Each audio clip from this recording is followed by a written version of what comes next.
La douleur chronique concerne une immense proportion de la population, directement ou indirectement, et aujourd'hui, je vous parle des liens entre l'alcool et la douleur chronique, et je vous parle de tout ça dans quelques secondes.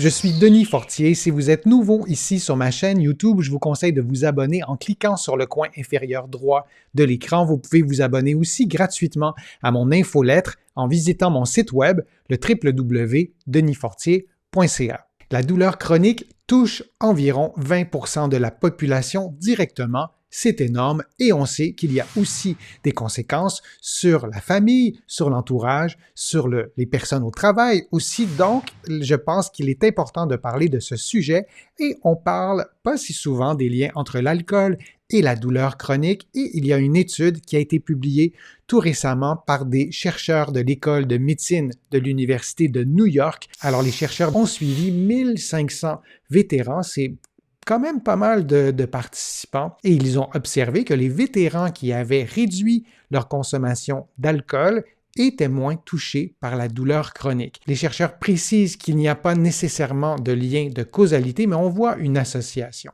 Et je pense que de réduire sa consommation d'alcool dans un contexte de douleur chronique, c'est essentiel et on voit, et ça peut être un élément motivant aussi, que de le faire est associé à moins de douleur chronique. De souffrir de douleur chronique, c'est un facteur de risque d'alcoolisme.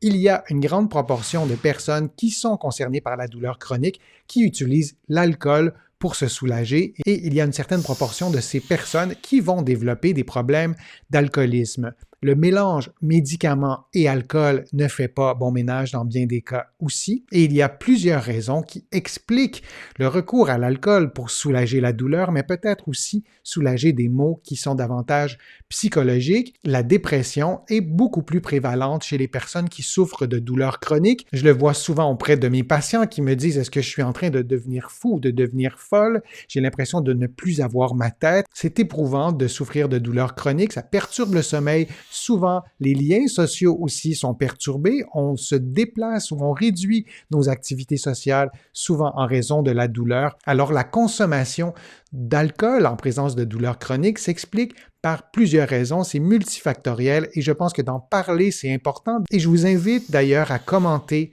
le fil de discussion de cette vidéo pour peut-être nous dire si vous avez été concerné par un problème d'alcool, si vous êtes touché par de la douleur chronique ou peut-être un de vos proches. Et le fait d'en parler, le fait de lire votre commentaire, peut-être que ça aidera aussi une autre personne. Et si vous utilisez l'alcool pour soulager la douleur et que vous voulez réduire l'alcool, bien, vous devez avoir un plan B pour soulager la douleur. Je vous invite à écouter plusieurs de mes vidéos qui vous donnent des conseils pour utiliser l'activité physique pour réduire la douleur chronique, pour améliorer votre sommeil.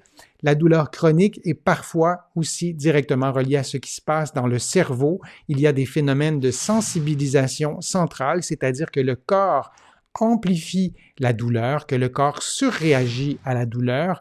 On n'a pas encore beaucoup d'informations sur l'effet de l'alcool sur la sensibilisation centrale, mais il sera intéressant de mieux comprendre les liens entre l'alcool et la sensibilisation centrale. La douleur chronique est parfois associée à des échecs, en ce sens qu'on a eu une douleur, on a été en thérapie, on a été voir des professionnels de la santé, on a pris des médicaments, on a essayé plusieurs traitements et la douleur n'est soit pas partie ou la douleur est revenue et notre cerveau associe tout ça comme un échec à répétition, un peu comme les personnes qui souhaitent perdre du poids, qui suivent des régimes, qui reprennent du poids, qui perdent du poids et il y a un jeu de yo-yo comme ça. C'est un peu le même principe en présence de douleurs chroniques et dans un contexte comme celui-là où on a un sentiment d'échec.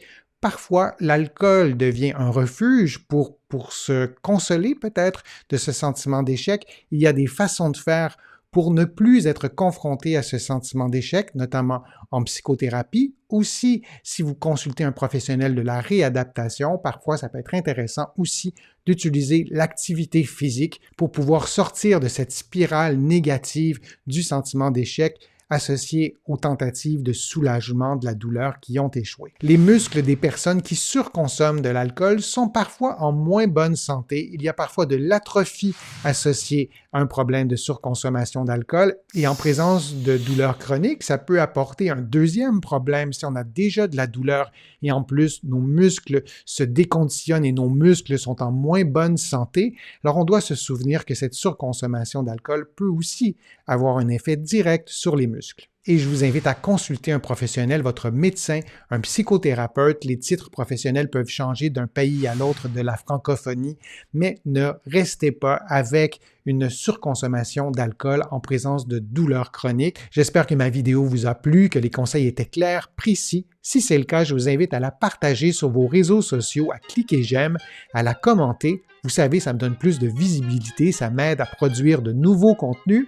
Vous allez trouver aussi beaucoup d'informations sur mon site web, le www.denisfortier.ca. Il y a aussi beaucoup d'informations dans mes livres que vous allez trouver partout au Canada, en librairie et sur le web. Mes livres sont aussi disponibles un peu partout à travers le monde, notamment en France, là aussi en librairie et sur le web. Je suis Denis Fortier. Je vous remercie beaucoup. À bientôt.